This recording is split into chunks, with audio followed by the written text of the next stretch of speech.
So nearby Brad and special guest nearby Josh. Hello. Who's your favourite wrestler?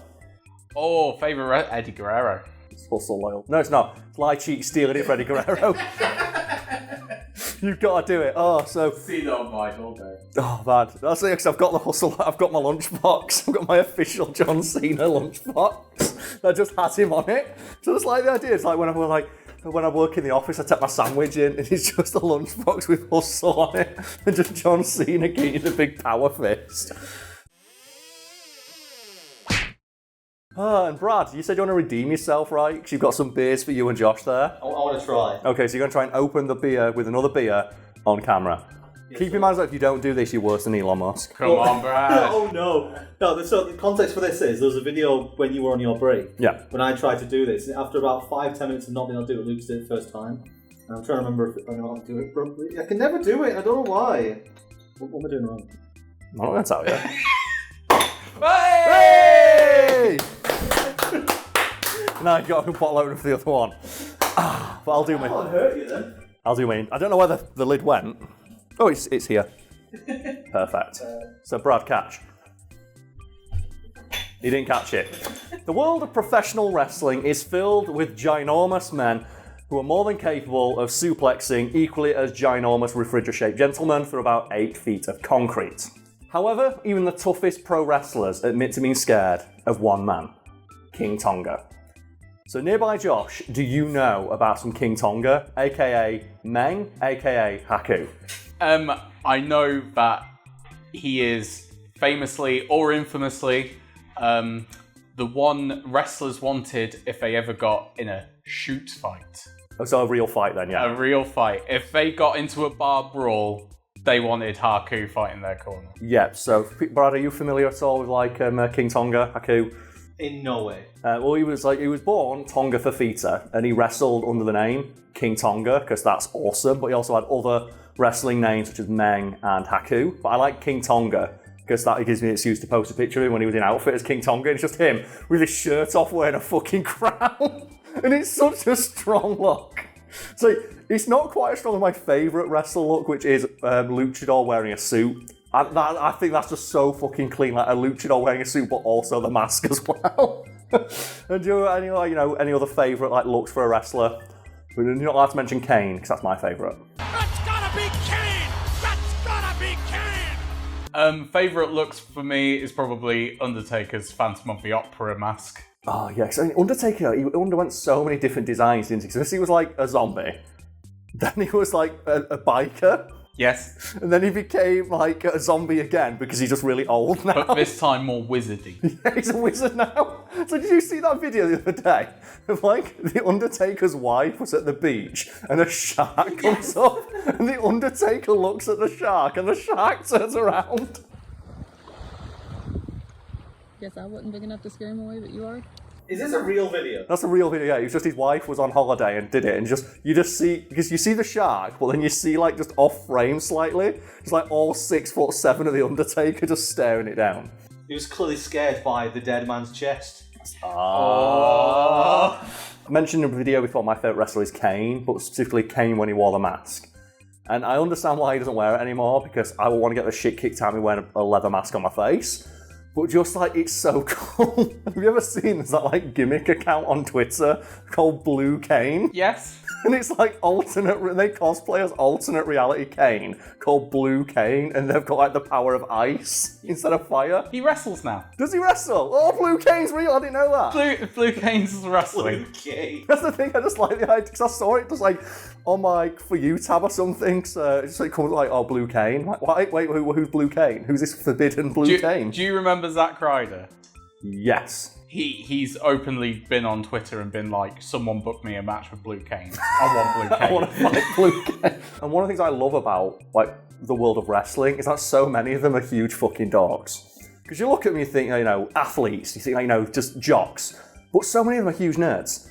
Like they all like play video games. Like during the pandemic, they were all like streaming on Twitch. And then Vince McMahon's like, oh, where's my cut?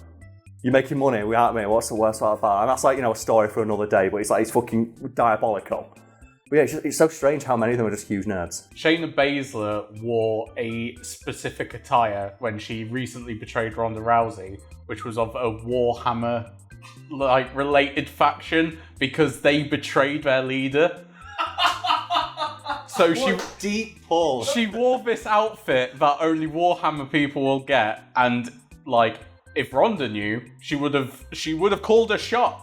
But You have to play Warhammer or you're not going to know if people are going to betray you. What the hell? What is Shayna Baszler doing? It reminds me a little bit of like RuPaul's Drag Race, which I also watch. You know what, Paul? But they had an interview thing like Trixie Mattel. I was like, oh yeah, we all play Switch. We're all playing fucking Smash Bros. Like when we're on the road doing tours and stuff. Just the idea of a bunch of drag queens playing Smash Bros is hilarious to me. But bring it back to King Tonga. He is widely considered by his peers to have been the best legitimate fighter to have ever taken part in the WWE.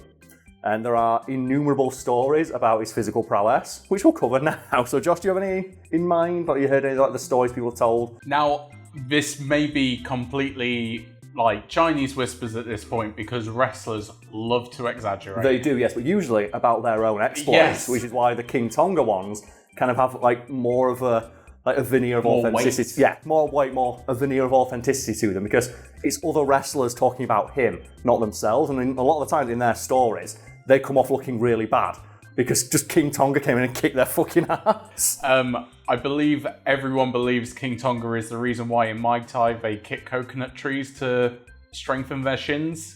They feel like Tonga did it first. Is this going to turn it like Chuck Norris facts? And as Josh mentioned, like the telephone game of history has led to some embellishments about the physical prowess of Haku. But the fact that so many, like 6.5 foot tall, 300 pound men have gone on record as saying, I won't want to fight him. Because there's a great compilation out there of wrestlers being asked the question, who's the strongest legitimate fighter in wrestling? And without hesitation, not Haku. Just straight up, it's like, who would you not want to fight? Haku, I wouldn't want to fight him. The guy's a fucking animal. As someone who has no idea what he looks like or what his skills are, I could take him. Well, I think he's a hair, at his peak, it was a hair over 6 feet tall and weighed 300 pounds. So at the moment, I can take him. Yeah, okay. So tell me some stuff he's done to sort of lower my bar to a definite to a maybe to a please get me away from this man. Okay, so according to one Paul Heenan, he once witnessed Haku rip all of the teeth out of a man's head during a bar fight while he was being physically restrained by an entire squad car of police officers that he was winning against. There are other people who said, I've seen him take a full can of mace to the face. I once saw him rip a guy's ear off, he bit someone's nose off, and then the one that like absolutely I was like, no, like there's multiple wrestlers who confirmed it. He ripped a guy's eye out of his skull when he said wrestling is fake.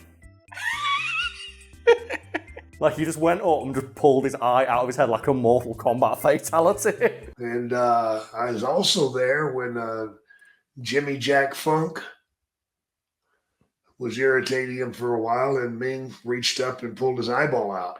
So what I'm hearing is, if I were to go up against him, I would end up looking like the villain in Hannibal. You'd end up dead. Like, that's the thing, there wouldn't be any facing him because obviously he was a big dude, he was a wrestler, and something that people like to do for some reason is square up to these huge buff men and say wrestling's not real. It's like, okay, oh yeah, we all know wrestling's not real, but the things they're doing they're still legitimate like athletes who are able to lift up several hundred pounds clean above their head.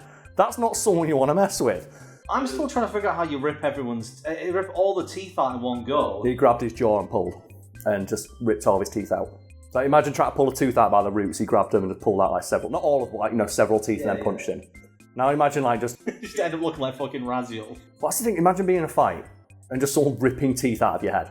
And also rips eyes out, rips ears off. Yeah, bites noses off, wrestles an entire squad of policemen and wins. It's like a chimpanzee just ripping loose bits off. That's the thing, yeah, just one of the strongest legitimate fighters in the WWE. And what makes it hilarious is that every wrestler who talks, he's a lovely guy. That's what makes it so scary, though. Like, to know that you're in the locker room, you're talking to him, and he's so nice. He gives you the shirt off his back, but if you pissed him off, he could beat everyone in the locker room like no trouble. Reminds me of Josh. He's such a nice guy. I reckon you could take me if you were angry with him. What's the thing? It's just one of those things of he's just born different. Just the guy was just built different. And I think nothing sums up how scary he was as, like, a threat, more than the fact that one of the people who's famously scared of him is Andre the Giant. The world's greatest wrestlers attempting to pull Andre's arms apart. All of them struggling, using all their strength. So if people don't know about Andre the Giant, the 8th wonder of the world, Josh, just give us some facts about Andre the Giant. Andre the Giant is one of the few people in WWE who was billed as over 7 foot and was legitimately over 7 foot. Yeah. I believe he was 7'3". Yeah. He was so big that he once had a cast of his heel made, and it could fit about 20 bottles of beer in it. Yep. There's so many stories about Andre the Giant. We can share a few of them now.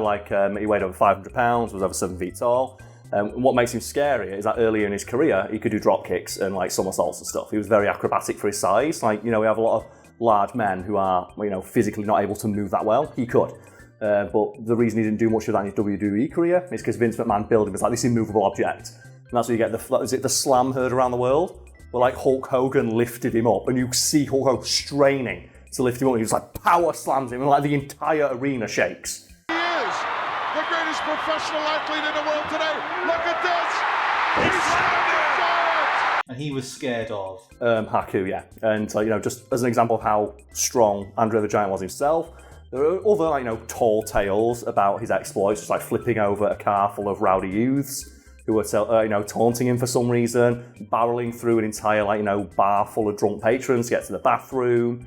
And just his sheer size. For example, he famously couldn't use the toilet in Japan. Japanese toilets were too small, so he'd shit into a bath towel and leave it in the sink, with a note of apology and a few, a tip. There's a better way to do that. Well, what's the thing? If he physically, what would you do? He was physically too large to sit on the toilet. Then hover above the toilet. Why is the instant step to go, instead of, I'm going to try and shit in the toilet, to shit in a fucking towel and not even put it into the toilet yourself? Right, here's the thing. Now imagine how big those shits were to not fit in the toilet. Then shit in the bath. That's better than a fucking towel. Well, we put it in the towel, wrap it up, and then put it in the bath. Or the sink or something like that. Because there was nowhere else to do it. Brad, he was too big. There is definitely a better way of doing that. Well, that's the thing. That's the best way he found. After many, many years on the road. That's true, yeah. He obviously went through a process of figuring out what would have worked best. Yeah, and he was famously one of the world's greatest drinkers because he could drink 40, 50 beers in a single setting without getting drunk. There's a famous photo of him out there holding a standard can of beer, and it looks like a child's toy. It looks like, one of those mini cans of Coke you get from a cinema or something, in his hands. He once passed out in a hotel, I think it was, and they called the entire hotel staff to try and move him. They couldn't, so they just left him in the middle of the floor. And when he'd go out drinking in New York, he would have a police escort whose only job was to follow him around to random bars and if he was going to fall over drunk, catch him so he wouldn't kill someone. How could you can catch him though? No, but to make if he was getting too drunk to help him, because if he fell over he'd kill someone. Yeah. By falling over. And then there's a couple of stories about him actually being pissed off because Haku was a very nice guy. There was a famous fight, I think it was in Japan, where he was supposed to lose, but they were making fun of him, so he got really drunk and just stood in the ring, and the guy kicks him in the legs for 3 hours. And you can see him, he's just wandering around the ring, pissed as a fart, pushing the guy over. And the guy he's pushing over was 6 feet tall, and an athlete in his own right. And Andre the Giant just... What? And he was scared of Haku. That's the thing, you think that, and then it's that guy, he's scared of Haku. I'm currently at a maybe. Well, that's the thing as well, because just imagine that. And he obviously getting into all these fights would very frequently come into contact with the law. And he's not that police officer just stopped trying to arrest him because they once arrested him and he just broke the handcuffs and walked off. Oh, this is hugely off topic, but just you saying being in trouble with the law. Did you ever watch VGHS? The video game High School that Freddie won, that crewman, his rocket jump. The villain in that, who was the elite gamer, was called The Law. Okay. And I thought it was such a good gamer tag because you could be the law is here. You can't get away from the law. When you say that, but I was playing Call of Duty earlier and got killed by a guy called Fish Finger, and that's way funnier to me. I'm playing the game Fish Finger. Well, the one I've told before, there was a guy on my team just called America, who kept betraying everyone in Halo, and you were betrayed by America. It's for fuck's sake. I heard there was this infamous player years ago on Halo called Darkest Dragoon. No, yeah, that was my edgy days. To be fair, Xbox picked that one. So you were Darkest Dragoon, I was Black Phantom. Black Phantom. It was named after a fish. We'll go on, Josh. You can't leave yourself out here. What was your cringy online screen name when you were a kid? It's still my current cringy on screen. You don't have to say it out loud then if you don't want to. Yeah, it's Undertaker Josh. That's pretty good. I'm the Undertaker Josh. It was like a friend of mine, who was sending out professional CVs with he didn't realise his email address was just fucking Big Dick Champion or something like that. Well, the one I remember is because iPhone does this thing where you can have a name on your iPhone. He needs to change his name to Spliffmaster. And he was I think our boss at the time was giving him, let me have your rota. I'll give you your rota for this week. And he goes, oh, you've got one of those iPhones. And he did the thing can you tell me this and this and this and this? And the thing comes up, the iPhone answers and says, you're welcome, Spliffmaster. And just the boss hands him back the phone, here you go, Spliffmaster. You've got a very special name that your phone calls you, don't you? I don't know, let's have a look. Still set. I don't know if it is. Hey Siri, what's my name? You're asking me, Carl. I think it used to be Big Dick Legend. It was Daddy. Oh yeah, it was Daddy for a bit. But I noticed that your iPhone puts your name at the bottom of emails automatically. So I kept sending emails to sponsors that just said no problem. Little boy Daddy, and I fuck, I can't do that. Sorry, that was a bit of a tangent there, but Haku. It was. So I think we've established this guy was pretty tough, but I think the one quote I want to end on that summarises how terrifying this man was is Jake the Snake Roberts was once asked, could you fight Haku? He's like, no. Would you fight Haku? No, he'd kill me. And he's like, what would it take for you to fight Haku? He's like, well, I wouldn't fight him with a gun. And I'm like, really? It's I legit don't think the gun would kill him. And it's like, okay, let's say you've got a tank and you're 300 feet away. What would you do then? And he says, I'd shoot myself.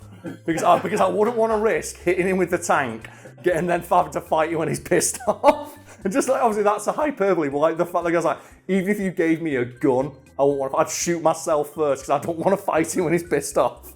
Even if the odds were entirely in my favour, on the smallest chance that he wouldn't die, I'm not taking the risk. See, that thing is you're probably gonna win, but on the chance that you don't want to fight him when he's pissed off. I would like to formally retract my my assertion that I could beat him. Well, here's the thing, because there's all these stories have been told about him. He's a very humble guy. He rarely, if ever, talks about these things himself. These are all stories people have told about him. And he was once asked in an interview, so are you aware of your reputation within the wrestling world? And he's like, yeah, I'm aware of it. And he goes, are you aware of all the stories about you? And he's like, yeah, I've heard a few. And it's is there any truth to them? And he just thinks for a moment and goes, yeah, they're all true. Stupid, and it was true. Most of them, they had to travel somewhere to beat the shit out of somebody, and all that stuff. And I think just to sum up, if you go onto his Wikipedia page, if you go onto his Wikipedia page, there's literally a section on his Wikipedia page that just says reputation and image, and it just says, everyone's scared of him. And it's just a list of wrestlers who've gone on record saying, I don't want to fucking fight him. And it's basically every wrestler that people at home would recognise. Well, so I think we should now spend a few minutes talking about dumb wrestling stuff. But before that, we're going to announce that we are hosting a live event here in the wonderful city of Sheffield on the 25th of August, 2023. And it's going to be rock band karaoke at the Meltdown Bar. Details for which you can find below. There's no cost for entry or anything. It's just we're hosting it on that night. It's Friday. Come down, have a few drinks. The Fact Fiend crew will be hosting rock band karaoke. Come sing some songs, hang out with us, have a few beers. It'll be a good laugh. But now, dumb wrestling stuff. Come on. So, Josh, what's your favourite dumb moment in wrestling? Because there's so many. My favourite maybe, and obviously I mentioned him earlier as my favourite wrestler. Maybe possibly the time Eddie Guerrero gave a Big Show a bad burrito.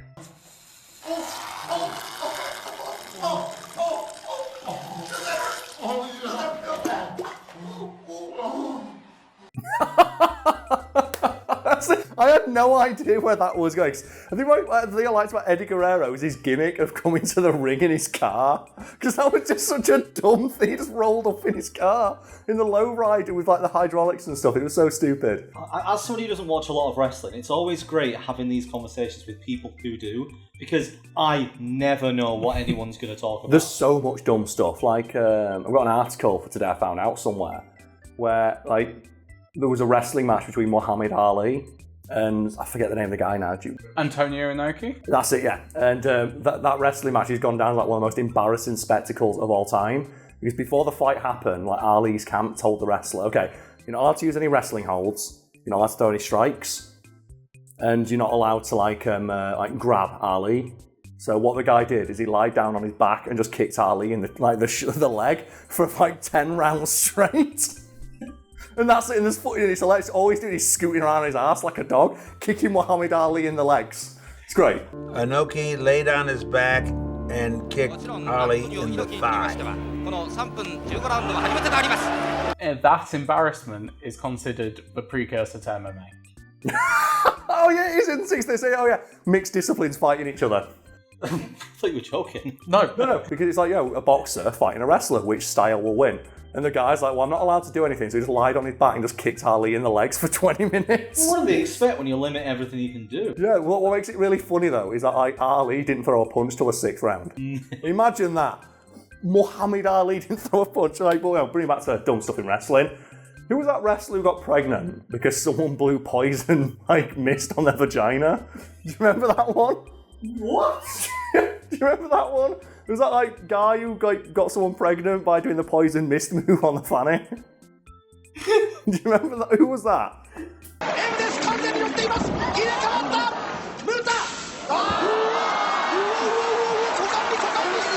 Is this real or is That's he having a real fever thing. dream? The thing is I think that's a bit... That's the thing that happened, yeah. Josh is laughing, look.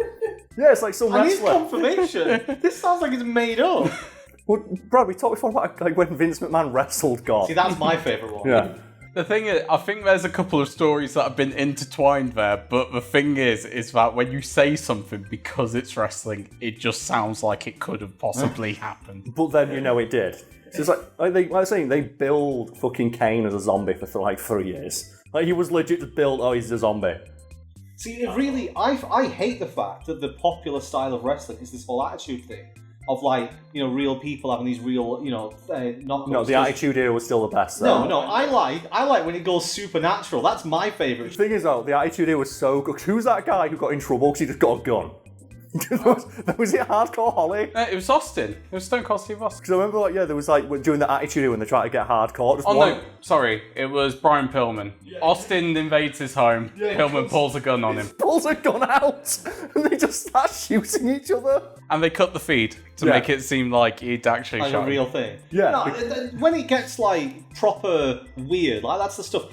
Recently, when was it Alexa Bliss resurrected somebody? Yeah. That stuff. That's great. I like put more of that stuff in. I want people that fly into the ring with superpowers. I don't want any of this nonsense where it's like, oh, he insulted my wife. It's like, no. He killed your wife with laser eyes, and you want revenge for it. Well, if you want that, you've got to go. I think it's the Heavy Metal World Championship. I've wrote an article on as well. We'll do a video about that one day.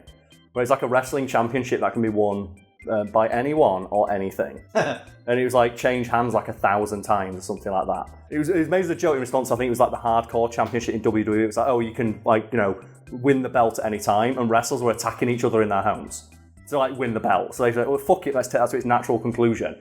And as a result, the belt was won by a ladder once because the guy was in the ring and a ladder lands on him. But the best bit is that ladder defended his championship.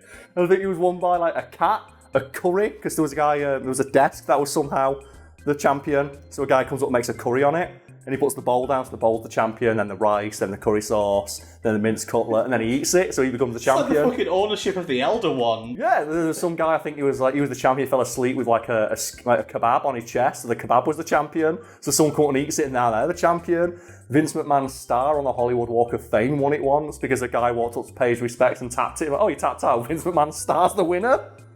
This is what I want. That's the thing. Yeah, it's people. Well, there was a guy who won it in a dream. He dreamed that he lost the fight, so they gave it to the guy.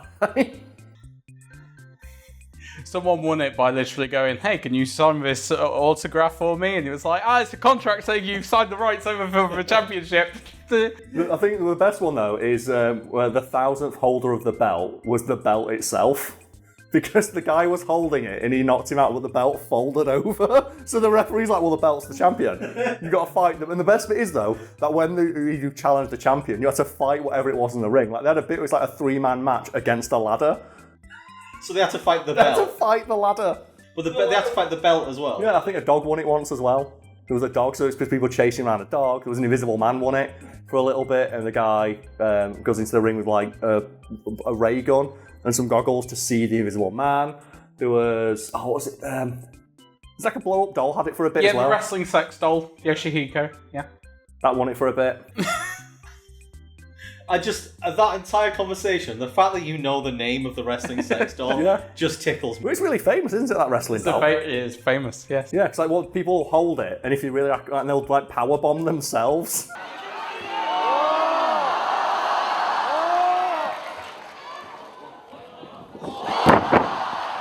Can we do a video on the wrestling sex doll at some point? Yeah, I'll write an article about that. We'll do that next time.